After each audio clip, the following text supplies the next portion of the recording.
Assalamualaikum warahmatullahi wabarakatuh. Yang terhormat Ibu Sukesi SPD MPD selaku Kepala Sekolah SDN Barok Kalong 2, yang saya hormati Ibu Musrifah SPDI dan Ibu Nur Hidayanisi SPD selaku narasumber, serta yang saya hormati Bapak Ibu Guru selaku peserta kegiatan di pagi hari ini. Puji syukur kita panjatkan kehadirat Allah Subhanahu wa Ta'ala yang telah melimpahkan rahmat serta hidayahnya sehingga kita semua dapat berkumpul bersama dalam kegiatan diseminasi budaya positif di sekolah dalam keadaan sehat walafiat, tidak kurang suatu apapun. Salawat serta salam semoga tetap tercurahkan kepada junjungan kita Nabi besar Nabi Muhammad SAW yang kita nantikan syafaatnya di awal kiamat nanti. Allahumma amin. Bapak Ibu Guru semuanya, saya selaku pembawa acara pada kegiatan pagi hari ini akan menyampaikan beberapa susunan acara. Yang pertama yaitu pembukaan, yang kedua sambutan kepala sekolah, yang ketiga kegiatan ini yaitu pemaparan materi yang pertama akan disampaikan oleh Ibu Musrifah SPDI dan yang kedua Ibu Nur Hidayanisi SPD, dan yang terakhir yaitu penutup. Marilah kita buka acara kegiatan di pagi hari ini dengan bacaan basmalah bersama-sama. Bismillahirrahmanirrahim. Acara selanjutnya yaitu sambutan dari Kepala Sekolah SDN Barok Kalong 2 kepada Ibu Sukesi SPD EPD, disilakan.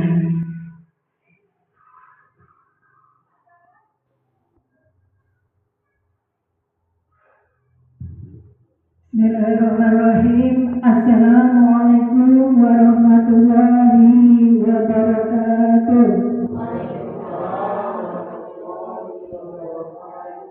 Untuk mukadimah ikut MC, langsung saja mohon maaf Bapak Ibu Guru baik yang dari SDN Barok Kalong 2 maupun dari PAUD dan dari TK. Mohon maaf yang sebesar-besarnya karena pada kesempatan ini mohon waktu panjenengan untuk mengikuti diseminasi oleh EGP kami, yaitu pertama dari Ibu Musrifah SPD, yang kedua dari Bu Nur Hidayanisi SPD. Yang mana nanti akan dipaparkan budaya positif di sekolah dengan harapan nanti mohon untuk semuanya ikut berpartisipasi aktif dan monggo nanti semuanya mencermati, menyimak apa yang disampaikan oleh beliau berdua, yang nantinya dimohon tidak sekedar ilmu, tidak sekedar pengetahuan, tapi untuk diamalkan baik di sekolah PAUD, TK maupun di SDN Barok Kalong 2, yang insya Allah itu nanti banyak manfaatnya. Ya, jadi nanti apa saja yang telah disampaikan oleh Bu Musrifah dan Bu Hidayanisi mohon untuk disimak dan diamalkan. Jadi saya cukup itu saja karena nanti waktu sepenuhnya itu untuk acara inti, yaitu untuk pemaparan budaya positif di sekolah. Maka cukup sekian, kurang lebihnya mohon maaf. Wassalamualaikum warahmatullahi wabarakatuh. Baiklah Bapak Ibu semuanya, kita akan melanjutkan pemaparan materi yang kedua yaitu oleh Ibu Nur Hidayanisi SPD. Kepada beliau disilakan.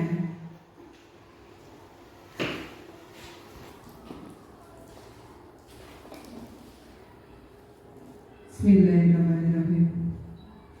Assalamualaikum warahmatullahi wabarakatuh.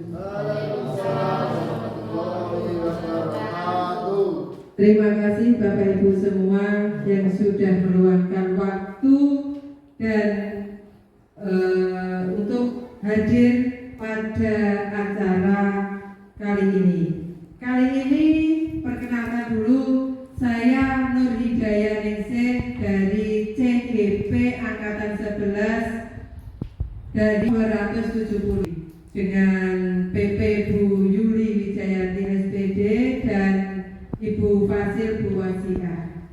Nah, kali ini, siang ini, saya akan memenuhi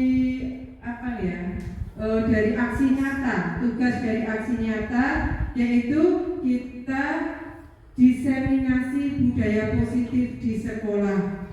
Saya harus menularkan apa ilmu yang sudah saya pelajari di CGP kepada Bapak Ibu semua dari apa yang saya dapatkan dari pembelajaran kali ini. Terima kasih Bapak Ibu semua. Kali ini diseminasi budaya positif di sekolah. Next. Nah, dalam filosofi Ki Hajar Dewantara itu mengumpamakan sekolah sebagai ladang atau tempat bibit atau persemaian dari benih-benih. Nah, benih-benih yang dimaksud itu adalah peserta didik atau murid kita. Murid kita diibaratkan sebagai benih-benih dan ladangnya adalah sekolah atau lembaga kita. Begitu Bapak Ibu. Nah, Bapak Ibu semua itu diibaratkan sebagai petani. Jadi kita sebagai petani harus bisa mengolah lahan sawah, lahan ladang itu yang telah ditumbuhi bibit-bibit, yaitu peserta didik, untuk menciptakan sebuah generasi yang emas, generasi yang berkarakter sesuai dengan profil pelajar Pancasila. Ya Bapak Ibu semua. Nah, profil pelajar Pancasila, Bapak Ibu, profil saya mau tanya, profil pelajar Pancasila ada 6 dimensi. Monggo sambil kita menghafalkan profil pelajar Pancasila, kita bernyanyi ya Bapak Ibu sedaya. Monggo saged jumeneng. Yuk, monggo. Ya, berdiri Mas Egi ya. Kita menyanyikan profil pelajar Pancasila. Saged dimulai 1, 2, 3. Pelajar Pancasila beriman dan bertakwa pada Tuhan Yang Esa dan berakhlak mulia, berpindah tunggal, gotong royong mandiri, kreatif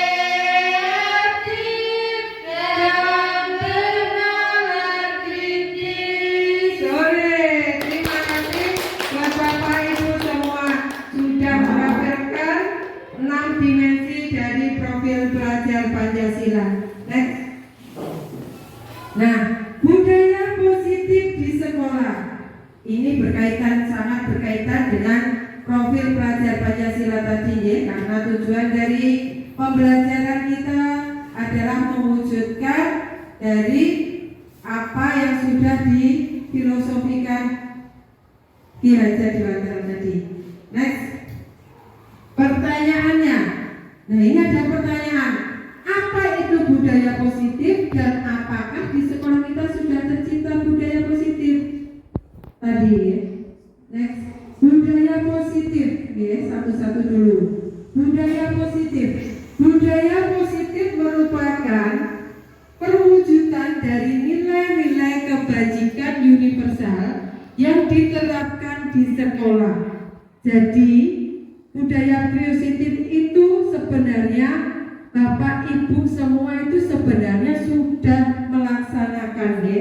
Karena di sekolah kita, di sekolah Bapak Ibu semua sudah menerapkan kurikulum apa Bapak Ibu? Iya, kurikulum merdeka. Dalam kurikulum merdeka terdapat yang namanya P5, profil pelajar Pancasila, di mana di dalamnya di situ sudah memuat nilai-nilai kebajikan atau sudah terdapat keyakinan universal tadi. Jadi semua berasal dari situ, secara tidak langsung Bapak Ibu semua sudah menerapkan dari nilai-nilai kebajikan. Akan tetapi mungkin Bapak Ibu semua belum menyadari, oh yang saya lakukan ini sebuah nilai positif untuk di sekolah atau di lembaga tersebut. Nah, nilai-nilai positif misalkan sebagai yang sudah diterapkan dari awal masuk pagar. Apa yang Bapak Ibu lakukan? Dari Bu Anita ini guru kelas 2. Nah, pembiasaan dari siswa kelas 2 ini apa Bu Anita? Kelas 3, kelas 3. Biasanya kalau anak-anak berangkat ke kelas 3. Biasanya kalau anak-anak berangkat ke sekolah, kemudian sampai ke sekolah, dia menyalami ibu guru dulu. Jadi bersalaman kepada bapak ibu guru, baru kemudian mereka masuk ke sekolah. Masuk ke kelas. Terima kasih Bu Anita. Ini tepuk tangan Bu Anita. Nah, Bu Anita ini sudah melaksanakan nilai-nilai positif, dengan membiasakan muridnya untuk bersalaman. Secara tidak langsung bersalaman itu adalah menghargai orang lain. Itu nilai positif yang sudah diterapkan. Nah, dari mulai salaman itu sudah anak-anak kita sudah mendidik peserta didik untuk menerapkan budaya saling menghargai orang lain, paling tidak menghargai orang tua atau gurunya, begitu nggih? Nah, ini tadi sudah diterapkan budaya positif tadi di sekolahan. Nah, konsep inti budaya positif itu sebenarnya ada 8 materinya, yaitu 1 disiplin positif yang tadi, yang kedua nilai-nilai kebajikan, yang ketiga teori motivasi perilaku manusia, yang keempat hukuman dan penghargaan, yang kelima keyakinan kelas, yang ke berapa tadi? Keenam kebutuhan dasar manusia, yang ketujuh 5 posisi kontrol, dan yang kedelapan segitiga restitusi. Nah, itu mari kita bahas, mari kita kupas bersama-sama dalam kesempatan kali ini. Disiplin positif. Disiplin positif tadi sudah dilaksanakan di lembaga saya, lembaga kita, beserta lembaganya Bapak Ibu semua di TK dan di PAUD Warokalong ini. Nah, disiplin positif itu sebenarnya apa nih? Nah, ini disiplin positif berasal dari bahasa Latin, di mana yaitu artinya disiplina, yang artinya belajar. Kebanyakan orang berhubungan kata disiplin dengan tata tertib, teratur, dan kepatuhan terhadap peraturan. Rata-rata disiplin kalau kita sebagai pendidik, jadi kata disiplin itu identik dengan sebuah aturan. Nah, kalau ada anak atau seseorang yang tidak sesuai, misalkan melanggar disiplin, berarti dia melanggar aturan. Seperti itu yang kita pikirkan saat ini. Nah, akan tetapi disiplin itu dihubungkan biasanya dengan hukuman. Betul Bapak Ibu? Nah, akan tetapi di dalam materi yang sudah saya pelajari, ternyata hukuman itu tidak baik apabila diterapkan kepada peserta didik kita. Jadi hukuman itu sangat membebani nggih kepada anak. Jadi karena disiplin itu berkaitan dengan hukuman. Nah, murid yang memiliki disiplin positif akan memiliki motivasi internal yang tinggi dalam menguasai diri untuk melakukan tindakan yang sesuai dengan nilai-nilai kebajikan universal. Ini memang kenyataan ya Bapak Ibu. Kalau murid yang biasanya tidak disiplin, dia cenderung semangat atau motivasi belajarnya itu cenderung kurang nih. Akan tetapi murid yang mempunyai tingkat disiplin yang tinggi, dia akan mempunyai motivasi yang tinggi. Dia untuk mengarah ke hal-hal nilai-nilai kebajikan yang universal yang bersifat positif. Jadi tidak hanya disiplin saja. Mungkin anak yang lebih disiplin, lebih taat pada Allah, ada lagi lebih semangat untuk menggapai cita-cita, untuk belajar, untuk bersosialisasi, itu lebih semangat lagi. Ngoten nggih Bapak Ibu nggih. Next, perwujudan dari nilai-nilai kebajikan universal yang diterapkan di sekolah. Jadi budaya positif itu sebenarnya Bapak Ibu semua itu sebenarnya sudah melaksanakan ya. Karena di sekolah kita, di sekolah Bapak Ibu semua sudah menerapkan kurikulum apa Bapak Ibu? Iya, kurikulum merdeka.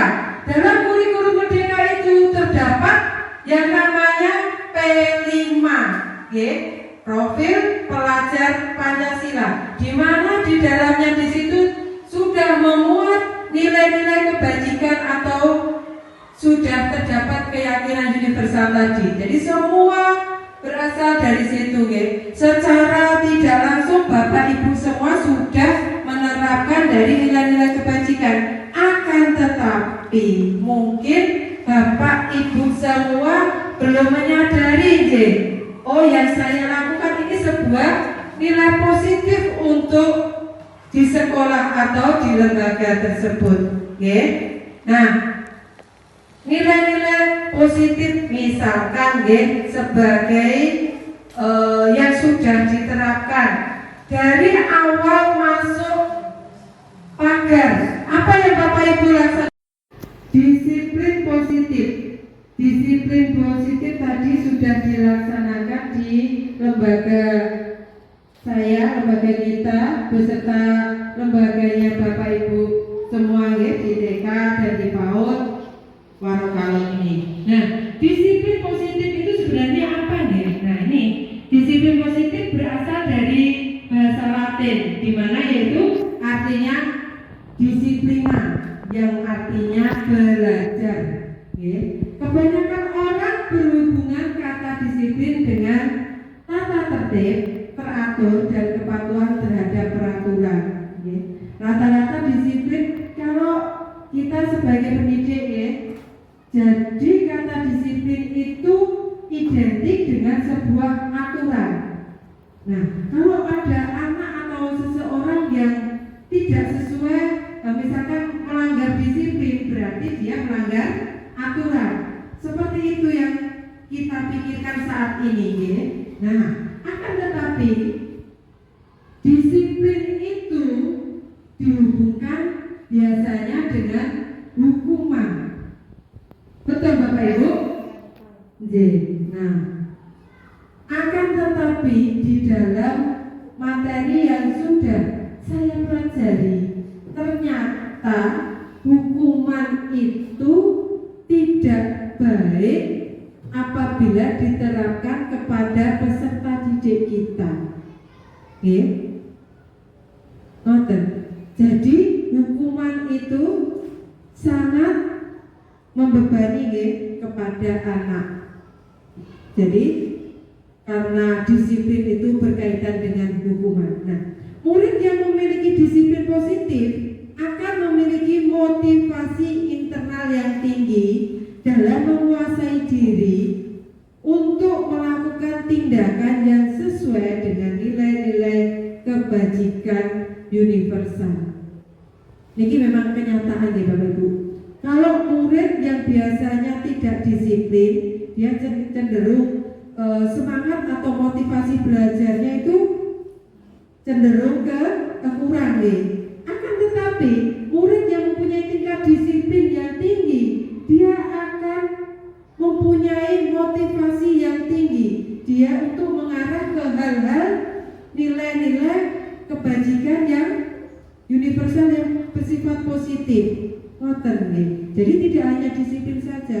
Mungkin anak yang lebih disiplin, lebih taat pada Allah, ada lagi lebih semangat untuk menggapai cita-cita, untuk belajar, untuk bersosialisasi, itu lebih semangat lagi. Ngoten nggih Bapak Ibu nggih. Next, mengajar di kelas tepat waktu itu supaya anak-anak itu lebih semangat belajar lagi, terus lebih bisa mengembangkan apa yang menjadi kreativitasnya, karakteristiknya di dalam pertumbuhannya. Semoga bisa cepat muncul. Jadi kita sebagai gurunya bisa memberikan apa yang harus kita berikan untuk perkembangannya, seperti itu. terima kasih, tepuk tangan Bu kepada Ibu Fitri, Ibu Guru PAUD dari Kabin Melati ya. Nah, tadi sudah dipaparkan motivasinya Bu Fitri saat datang tepat waktu ya. Tadi ingin anak-anaknya intinya lebih maju, lebih mendapatkan ilmu yang lebih bermanfaat lagi, begitu ya. Nah, akan tetapi ini ada lagi pertanyaan. Apakah Bapak Ibu datang tepat waktu karena tidak ingin ditegur oleh atasan? Ini ada kata-kata pertanyaan pemantik. Ya. Apakah Bapak Ibu datang tepat waktu karena tidak ingin ditegur atasan? Kita sebagai pendidik, ya, kalau saya sebagai guru, itu ada terlintas seperti itu ya. Saya tidak ingin ditegur atasan karena untuk tidak tepat waktu. Ngoten nggih. Nah, mungkin Bapak Ibu sedaya mungkin juga tidak ingin ya ditegur atasan karena tidak tepat waktu. Terus kemudian yang kedua, Bapak Ibu ingin mendapatkan pujian dari atasan dan mendapat penghargaan sebagai karyawan atau guru berprestasi, mendapatkan imbalan atau penghargaan dari orang lain. Nah, ini pertanyaan kedua. Apakah Bapak Ibu datang tepat waktu itu hanya semata-mata karena ingin dipuji dari Bapak Ibu kepala sekolah? Nah, yang tahu jenengan piyambak nggih, ini tidak bisa diungkapkan, mungkin yang tahu hanya hati nuraninya sendiri. Apakah Bapak Ibu mau mendapatkan imbalan atau penghargaan? Penghargaan ini tidak hanya berupa materi, ya, tapi akan tetapi penghargaan bisa berupa pujian. Wah, Bu Nengru ini datang tepat waktu. Beliau berarti guru teladan. Ini juga sebuah penghargaan. Nah, yang ketiga itu ada Bapak Ibu ingin menjadi orang yang menghargai waktu,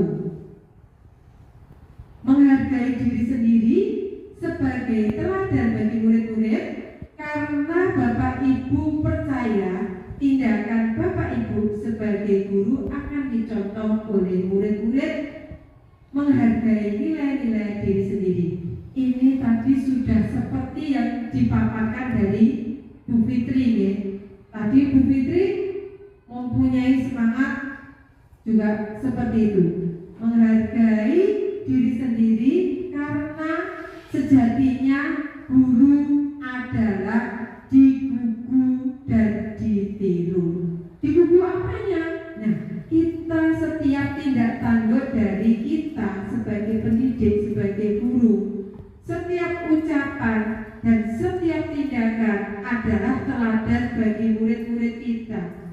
Karena rata-rata siswa atau murid atau peserta didik ini dia akan mencari model, akan mencari contoh dari atau mencari figur. Nah, figurnya ini siapa? Nah, karena di sekolahan figurnya adalah Bapak Ibu semua, makanya dan dicontoh adalah Bapak Ibu tadi, seperti halnya guru di buku dan ditiru, di buku omongannya, ucapannya, dan ditiru semua tingkah lakunya. Seperti itu Bapak Ibu. Terus, nah ini ada menurut Diana Gosen, teori motivasi perilaku manusia itu ada dua motivasinya. Ada motivasi internal dan motivasi eksternal. Motivasi internal yaitu motivasi yang ada atau tumbuh dalam diri seorang pendidik atau diri seorang guru. Kalau motivasi eksternal itu adalah motivasi di luar dari keinginan atau tujuan dari di luar Bapak Ibu sebagai pendidik. Nah, ini ada motivasi eksternal untuk menghindari ketidaknyamanan atau hukuman. Nah, ini tadi ya, kalau tadi seperti yang kalimat pertanyaan tadi, motivasi eksternal untuk menghindari ketidaknyamanan atau hukuman. Mungkin seperti halnya Bapak Ibu semua tadi, nah ini tadi Bapak Ibu datang kepadaku karena tidak ingin ditegur atasan. Ini contohnya dari ini adalah contoh dari motivasi eksternal. Apa yang terjadi apabila saya tidak melakukannya? Apabila saya tidak disiplin, apa yang terjadi?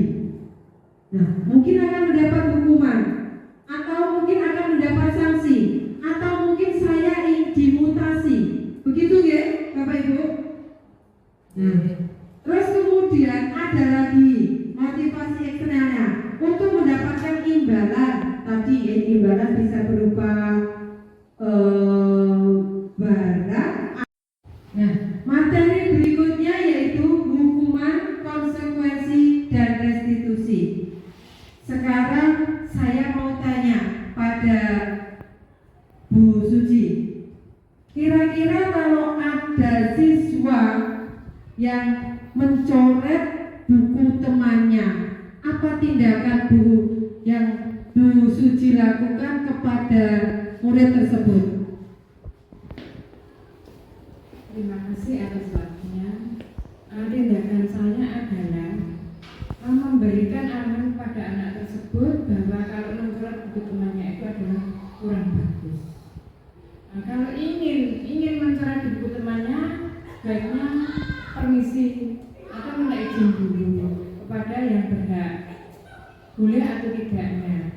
Seandainya anak itu ingin memaksakan, ya kita harus kasih penjelasan bahwa sebaiknya mengerjakan itu harus di bukunya sendiri, jangan di buku temannya agar temannya tidak menangis. Gitu. Terima kasih kepada Bu Suci. Tepuk tangan buat Bu Suci. Oke, sebuah jawaban yang tepat untuk Bu Suci. Nah, betul apa yang dikatakan Bu Suci. Hukuman Bu Suci kalau ada siswanya yang terlambat, beliau akan memberikan arahan ke hal yang positif, begitu ya. Nah, kali ini ada, mari kita lihat, ada perbedaan antara hukuman, konsekuensi, dan restitusi. Kita tarik ke bawahnya, ada negatif, netral, dan positif. Nah, kalau hukuman, ini saya jelaskan dari perbedaan antara hukuman, konsekuensi, dan restitusi.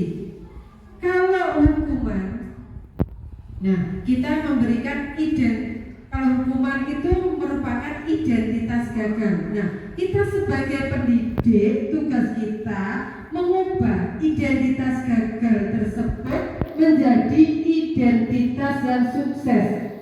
Identitas gagal itu yang dimaksudnya apa? Nah ini yang dimaksud identitas gagal yaitu berupa hukuman. Identitas sukses yaitu berupa konsekuensi, dan yang lebih tepatnya lagi adalah restitusi. Ya. Nah, identitas gagal. Kenapa disebut identitas gagal pada hukuman? Nah ini. Materi berikutnya yaitu segitiga restitusi. Segitiga restitusi ini sangat diperlukan bagi kita seorang pendidik. Next, Bumus. Nah, ini ada segitiga restitusi, ada 3 tindakan, ada 3 tahapan, yaitu menstabilkan identitas, ada validasi kebutuhan, dan yang ketiga menanyakan keyakinan. Selamat pagi pada teman-teman. Pagi, Bu. Ya, kalian tahu boleh panggil pagi hari ini? Tahu, Bu. Ya. Bara, Bune mau tanya, apa benar tadi kamu menyobek bukunya Habib? Iya, Bu. Tadi saya mencoret-coret di buku, Bu. Ya, Habib, apa benar? Benar, Bu. Aku kan tidak sengaja, Bu. Tapi kan kamu coretnya selembar. Ya. Oh, tidak boleh bertengkar ya. Kita bisa menyelesaikan masalah ini dengan baik, dan Bune tidak akan mencari tahu siapa yang salah dan siapa yang benar. Bune akan mencarikan solusi buat kalian supaya kedepannya menjadi lebih baik lagi. Nah, Bara, Bune tanya lagi, kenapa kamu menyobek bukunya Habib? Karena Habib mencoret-coret di buku, Bu. Iya, Habib, betul Habib. Betul, Bu. Aku tidak sengaja mencoretnya, Bu. Aku tidak sengaja. Tapi kan kamu coretnya selembar. Oke, harus sabar lagi ya. Nah, kamu Bara, Buning sangat menghargai apa yang kamu lakukan, akan tetapi perbuatan itu tidak baik. Ya, kamu menyobek bukunya Habib. Nah, mungkin ada tindakan lagi yang lebih sangat tidak baik, yaitu dengan cara memukul, tapi akan tetapi kamu tidak melakukannya pada Habib. Ini sangat menghargainya. Kamu lebih bisa menahannya. Nah, sekarang ingin tanya, ada di keyakinan di kelas kita? Ada, Bu. Nah, keyakinan kita apa saja yang sudah kita sepakati? Yang kamu ingat? Satu, saling menghargai. Dua, untuk kebenaran. Tiga, menjaga kebersihan. Ya, bagus. Kalian masih mengingat apa keyakinan kelas kita yang sudah kita sepakati bersama-sama dengan bu guru, dengan kalian, dan dengan teman-teman kita. Nah, sekarang tindakan Bara. Tindakan Bara merobek bukunya Habib, apakah sesuai dengan keyakinan kelas kita? Tidak, Bu. Tidak kan? Nah, apa yang sudah Bara langgar dari keyakinan kelas kita? Tidak rukun dengan teman, Bu. Terus selain tidak rukun dengan teman? Dan tidak menghargai teman. Ya, bagus. Nah, keyakinan apa yang Bara lakukan pada saat kamu sedang marah? Harus lebih sabar, Bu. Bagus, Bara. Nah, kamu bersedia memperbaiki kesalahanmu tersebut, Bara? Bersedia, Bu. Nah, apa yang kamu lakukan untuk memperbaiki kesalahan? Minta maaf, Bu. Iya. Saya akan lebih bersabar menahan emosi saya. Terus, selain lebih sabar, minta maaf, apalagi nanti ke depannya kalau ada teman kamu yang mencoret lagi, apa tindakan Bara? Dan saya akan melaporkannya kepada wali kelas. Ya, bagus, sudah tepat tindakan kamu ya Bara. Nanti kalau ada teman lagi yang mencoret, kamu tidak akan mengulangi lagi ya. Tetap semangat Bara ya. Nah, sekarang kalian boleh saling bermaafan dulu ya. Habib, Ya, oke. Nah, sekarang kalian sudah berminta maaf. Sekarang kalian kosong-kosong, boleh kembali ke tempat kalian, ya. Ya, sama-sama. Ya, selamat pagi Elita. Ya, Elita tahu nggak kira-kira Buning panggil hari ini? Bagus. Nah, tadi Buning dapat laporan dari teman-teman Elita kalau Elita tadi memukul Zio. Apa benar itu Elita? Benar Bu, tapi saya kalau mukul nggak keras. Oh, mukulnya tidak keras ya? Bagus. Tapi ini ya, kali ini Buning tidak akan mencari siapa yang salah dan siapa yang benar ya. Buning hanya akan mencari solusi dari permasalahan Elita dengan Zio.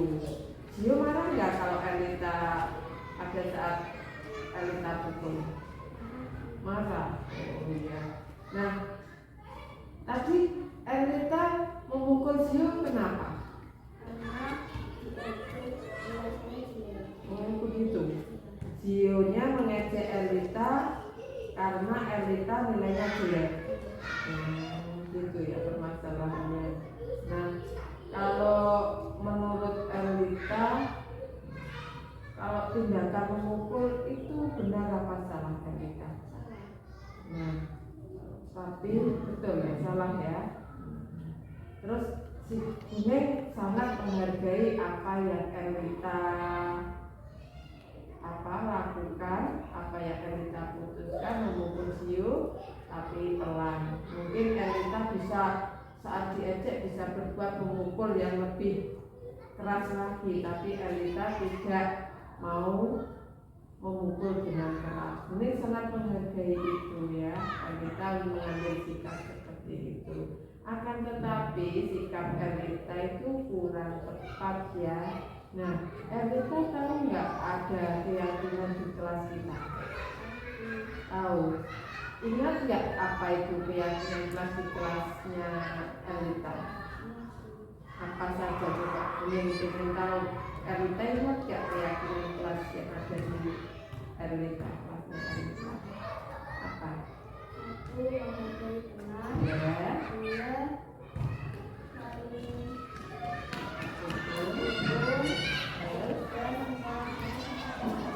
Iya, bagus.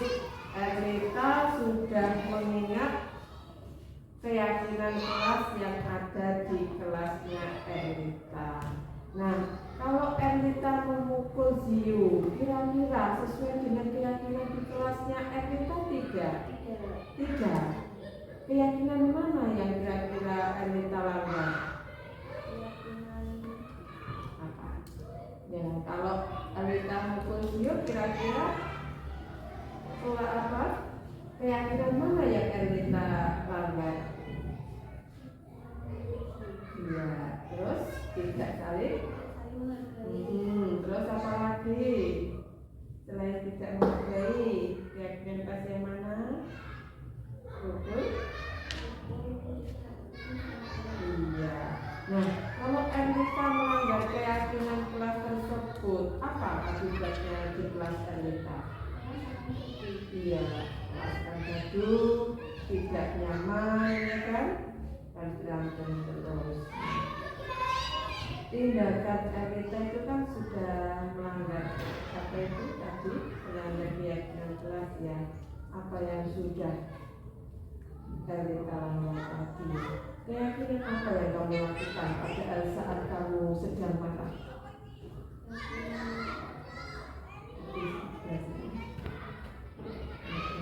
Bagus, Elita harus lebih sabar. Nah, kira-kira Elita bersedia memperbaiki kesalahannya Elita tidak? Bersedia. Kira-kira untuk memperbaiki kesalahan Elita itu apa tindakan Elita? Apa?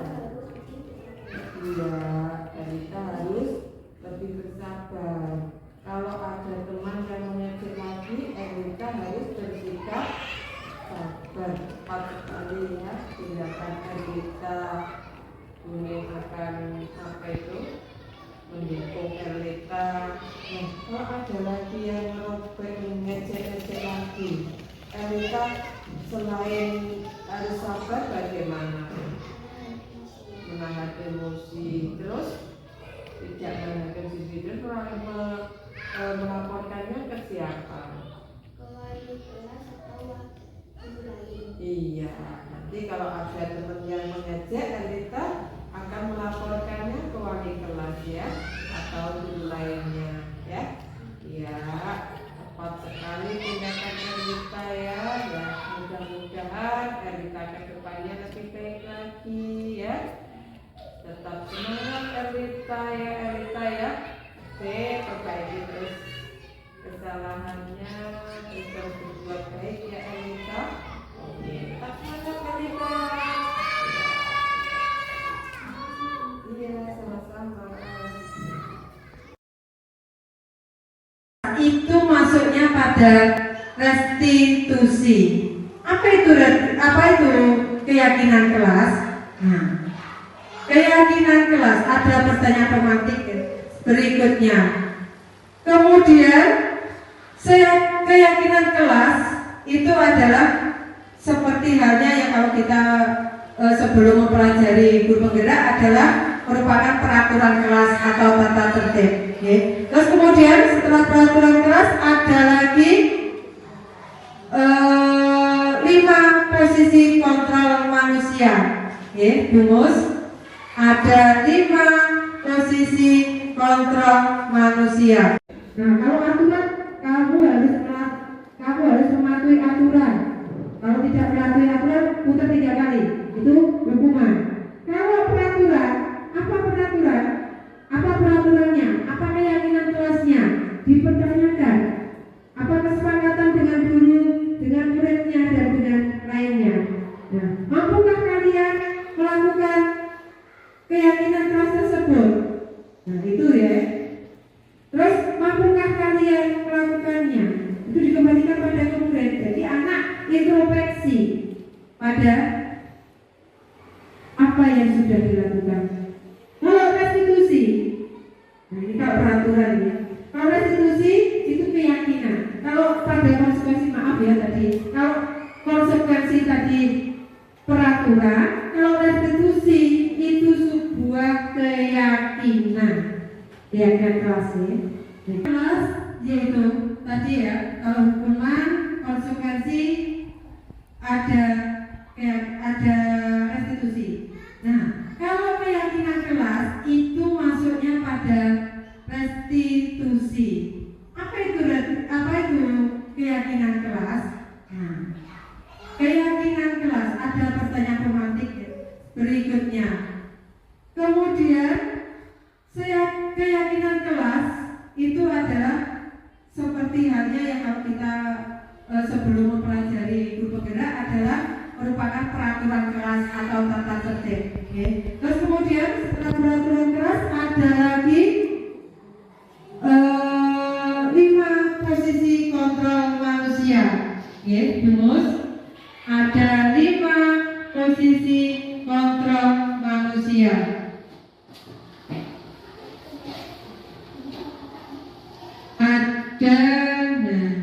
Ada 5 posisi kontrol manusia. Kebutuhan dasar manusia. Nah, ini ya. Kebutuhan dasar manusia. Apa tuh kebutuhan dasar manusia itu? Nah, kebutuhan dasar manusia adalah seluruh tindakan manusia memiliki tujuan tertentu. Semua yang kita lakukan adalah usaha terbaik kita untuk mendapatkan apa yang kita inginkan ketika kita mendapatkan apa yang kita inginkan. Sebetulnya sesuatu kita sudah memenuhi satu atau lebih dari kebutuhan dasar kita. Next, 5 kebutuhan dasar manusia ya. Ada manusia untuk bertahan hidup. Yang kedua ada kasih sayang. Yang ketiga ada penguasaan. Yang keempat ada kebebasan. Yang kelima ada kesenangan. Berikutnya ada lagi ada keyakinan kelas rumus. yang terakhir, materi yang terakhir.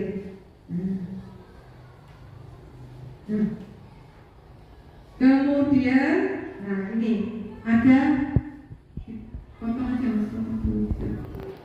Ini ada kemudian materi berikutnya yaitu 5 posisi kontrol.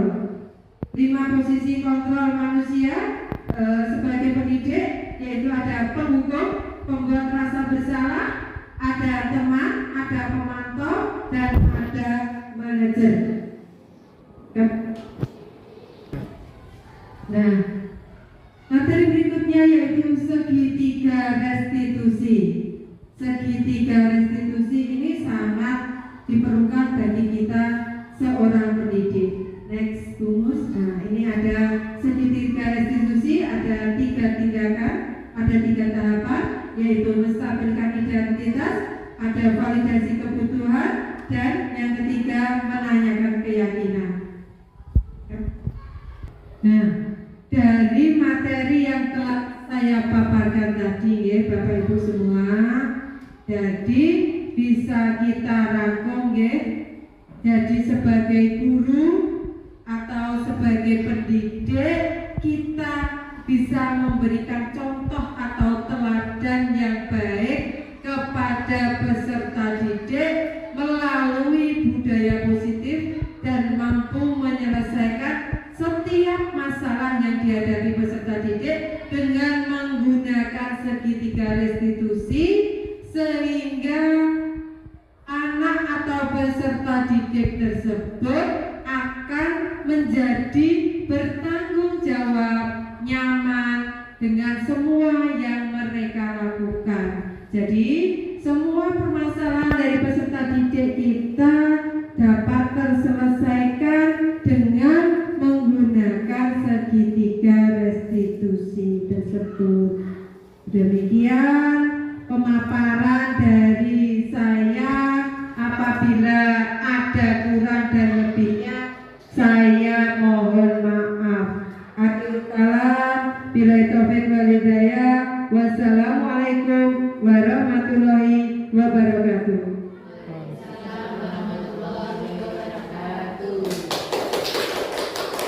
Menyampaikan ya, kita akan membuat sebuah keyakinan kelas. Apa itu keyakinan kelas? Keyakinan kelas adalah sebuah kesepakatan antara saya sebagai ibu guru dan kalian semua sebagai murid ya. Jadi kita akan membuat kesepakatan antara saya dan dengan kalian. Nah, kesepakatan keyakinan kelas kita itu harus menggunakan kalimat yang positif ya.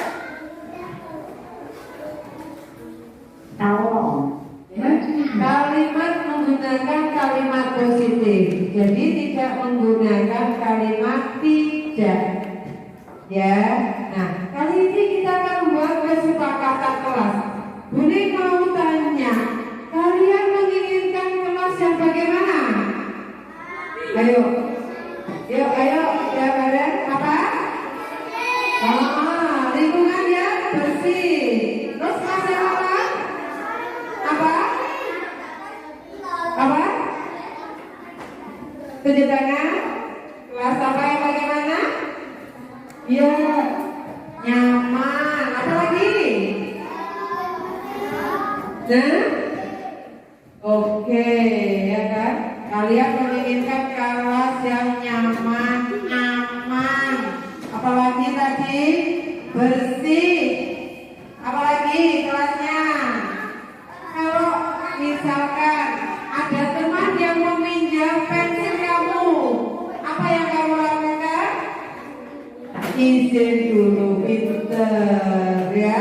Jadi meminta izin. Nanti apa yang ada dalam pikiran kalian, kalian tulis dalam post-it. Apa yang kalian inginkan dalam kelas ini, kalian tulis dalam post-it. Kemudian nanti di hasilnya ditempelkan di papan tulis. Nanti kita akan baca bareng-bareng. Akan dibuat sebuah keyakinan kelas untuk kelas kita, ya. Oke? Kalau dulu sebelum mengenal ada yang namanya aturan. Nah, kalau keyakinan kelas, apa bedanya aturan kelas dengan keyakinan kelas? Ya kan? Kalau keyakinan kelas itu kesepakatan bersifat positif dan tidak merugikan buat guru dan tidak merugikan buat kalian murid. Kalau aturan itu kalau misalkan yang dibuat oleh bu guru saja, kalian pasti untuk melaksanakan. Kalau tidak melaksanakan aturan, apa yang terjadi? Akan terkena apa? Iya, apa akan terkena apa? Kalau tidak melakukan aturan, akan terkena sanksi Peter. Nah, kalau terkena sanksi atau hukuman itu aturan. Tapi kalau keyakinan kelas tidak ada hukuman. Kalian akan membuat kesepakatan dan yang kalian akan mematuhinya, ya? Oke? Oke? Halo. Hai. Oke. Kiri ini kuning. Nah, akan punya post-it. Kalian tulis masing-masing, ya. Kelas yang kalian inginkan seperti apa, ya? Oke. Untuk yang laki-laki warna kuning, yang perempuan warna pink. Nanti akan Bunda bagikan. Kalian tulis, kalian menginginkan kelas yang bagaimana, ya? Oke? Ada pertanyaan dari sini? Ada yang bertanya? Tidak. Sudah jelas? Oke, sudah jelas semuanya, ya. Ya, kali ini Bunda akan membagikan, ya. Tadi yang kuning untuk siapa? Laki-laki. Yang merah untuk perempuan. Oke, nanti dibuat apa kelas yang kalian inginkan.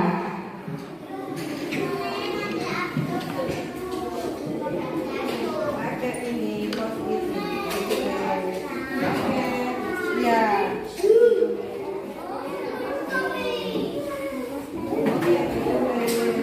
Kalian menginginkan kelas yang bagaimana? Oke, tulis, dibantu.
Iya, kelima.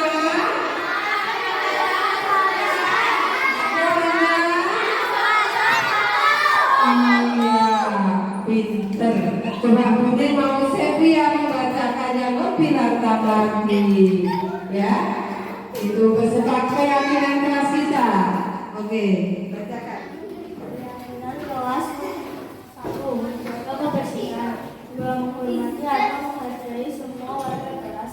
3. Menjaga sopan santun.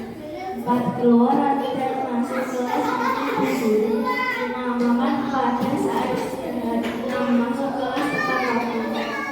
Iya, itu adalah keyakinan kelas. Kalian sanggup untuk melaksanakan? Apakah kalian sanggup untuk melaksanakan? Apakah kalian sanggup untuk melaksanakan? Oke. Apakah siap untuk melaksanakan? Iya, pinter. Terima kasih. Nah, semoga keyakinan kelas yang kita buat ini akan membawa hal yang positif buat kalian, buat guru dan semua warga sekolah, ya. Terima kasih untuk partisipasinya, ya, anak-anakku semua. Semoga apa yang kita cita-citakan dapat terwujud, ya. Oke? Oke. Sampai sini dulu kita membuat keyakinan kelas hari ini. Semoga apa yang kita cita-citakan dapat terwujud. Akhirul kalam. Billahi taufiq wal hidayah. Wassalamualaikum warahmatullahi wabarakatuh.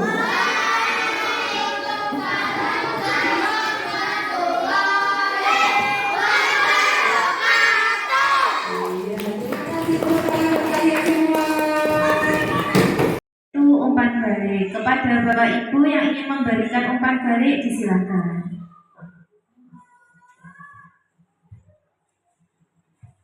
Terima kasih waktu yang telah diberikan oleh Mbak Lia.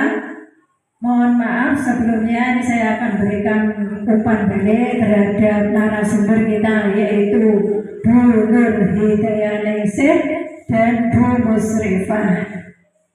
Untuk umpan balik ini yang pertama dari penampilannya, ya. Dari penampilannya berduanya saya acungi jempol, semuanya sudah punya figur sebagai seorang narasumber yang semoga nantinya bisa benar-benar menjadi narasumber, jadi tidak berhenti di CGP ini, tapi setelah lulus nanti bisa menjadi seorang narasumber yang sampai ke nasional bahkan internasional. Oke, untuk penampilannya, untuk pemaparannya, ya, teknik pemaparannya materi tadi mulai dari Mbak Ning, dari Bu Nur Hidayah Ningsih sampai ke Bu Musrifah juga sudah cukup jelas. Materi diapositif yang ada 8 dimensi tadi, 8 aspek semuanya sudah disampaikan dengan sangat runtut dan sangat jelas sehingga itu dapat berkomunikasi dengan audiens, dengan peserta semuanya kelihatan serius, semuanya sudah paham. Jadi berdua Mbak Ning dan Mbak Musrifah semuanya sudah optimal, sudah dapat menyampaikan materi keseluruhan dengan sangat jelas. Terus umpan balik berikutnya pada sesi tanya jawab ini, mohon maaf sedikit tadi untuk peserta belum diberi kesempatan bertanya, ya, itu ya, belum ya tadi ya teman-teman, ya itu mohon nanti di sela-sela sesi diberi kesempatan untuk bertanya. Jadi kan mungkin ada yang punya apa itu, ini saya ingin tanya ini tanya itu diberi kesempatan. Saya kira cukup itu, jempol 2 untuk mereka berdua. Nah, tepuk tangannya.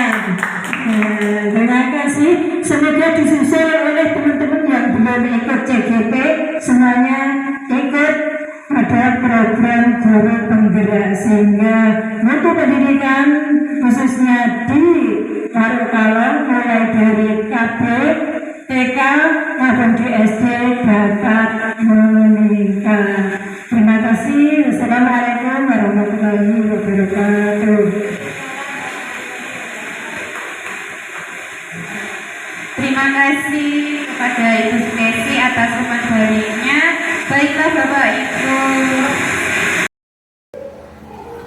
Perkenalkan, saya Anita Nurhidayah. Kali ini saya akan memberikan umpan balik dari paparan yang sudah disampaikan oleh Bu Nur Hidayah Ningsih, yaitu tentang budaya positif.